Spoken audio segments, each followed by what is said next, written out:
당뇨병은 유전적, 환경적 요인들의 복합적 상호작용에 의해 발생하는 것으로 알려져 있는데요.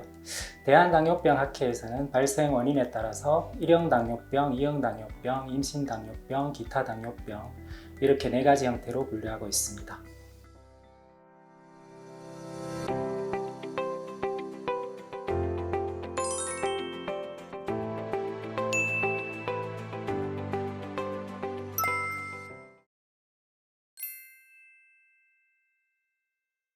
안녕하세요. 부산백병원 내분비대사내과의 이순희입니다.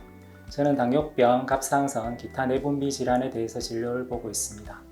오늘은 당뇨병의 분류에 대해서 말씀드리겠습니다.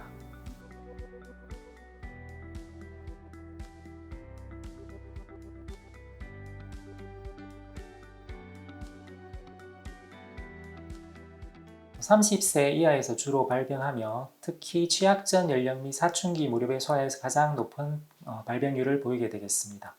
유전적, 환경적, 면역학적 인자의 상호작용에 의해서 발생하게 되는데 유전적으로 자가 면역의 위험이 있는 사람이 바이러스, 화학물질 등의 특정 환경에 노출되게 되면 인슐린을 분비하는 췌장 베타세포의 염증 및 이로 인한 베타세포의 파괴로 인해서 당뇨병이 발생하게 됩니다. 부모 중 한쪽이 1형 당뇨병이면 자녀의 6%, 또 부모가 모두 1형 당뇨병이면 자녀의 12에서 25% 정도가 생애 동안 1형 당뇨병이 발생할 수 있습니다. 인슐린을 분비하는 췌장의 베타세포 파괴로 인해 혈액 내 인슐린이 거의 없는 절대적 인슐린 분비 결핍으로 발생하며 환자는 생존을 위해 인슐린 치료가 반드시 필요합니다.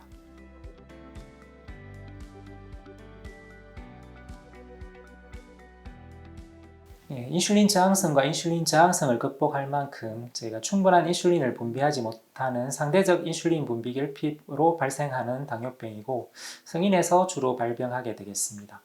국내 당뇨병 인구의 95% 정도를 차지하며 부모 중 한쪽이 2형 당뇨병이면 자녀의 40%, 부모가 모두 2형 당뇨병이면 자녀의 70% 정도가 생애 동안 2형 당뇨병이 발병할 수 있다고 합니다.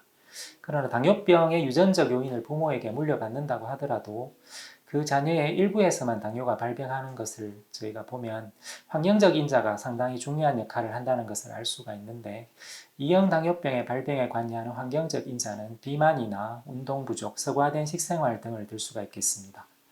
이러한 유전적, 환경적 인자가 복합되어 인슐린에 대한 저항성의 발생과 인슐린의 분비가 부족하게 되면 2형 당뇨병이 발생하게 되겠습니다.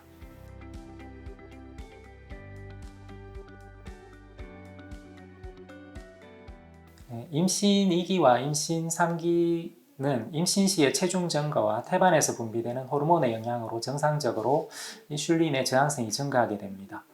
정상 산모는 인슐린 저항성을 극복하기 위해서 췌장에서 인슐린 분비가 증가하지만 임신 당뇨병이 발생하는 산모는 이러한 인슐린 저항성을 극복할 만한 인슐린 분비가 충분하지 않기 때문에 임신 당뇨병이 발생하게 됩니다. 대부분의 임신 당뇨병 환자들은 분만 후 혈당이 정상화되지만 임신 당뇨병이 없었던 산모에 비해서는 향후에 당뇨병 발생 위험성이 훨씬 높습니다. 따라서 분만 후에도 운동이나 식사 조절 등 당뇨병 예방을 위한 생활 습관 개선과 주기적으로 당뇨병 발생 여부에 대한 선별 검사를 시행하는 것이 중요하겠습니다.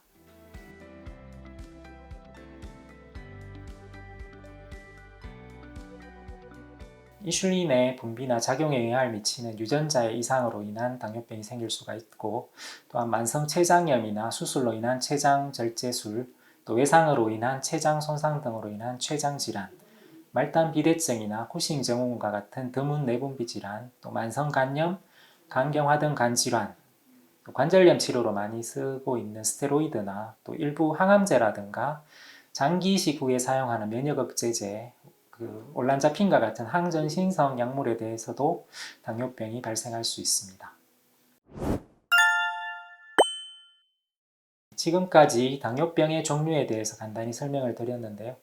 당뇨병은 유전적, 환경적 요인들의 복합적인 상호작용에 의해서 발생하는 것으로 알려져 있습니다. 미리미리 생활 습관을 건강하게 바꾸고 관리를 꾸준히 하셔서 당뇨병, 합병증이 발생하지 않도록 건강관리에 유념하시기 바랍니다. 감사합니다.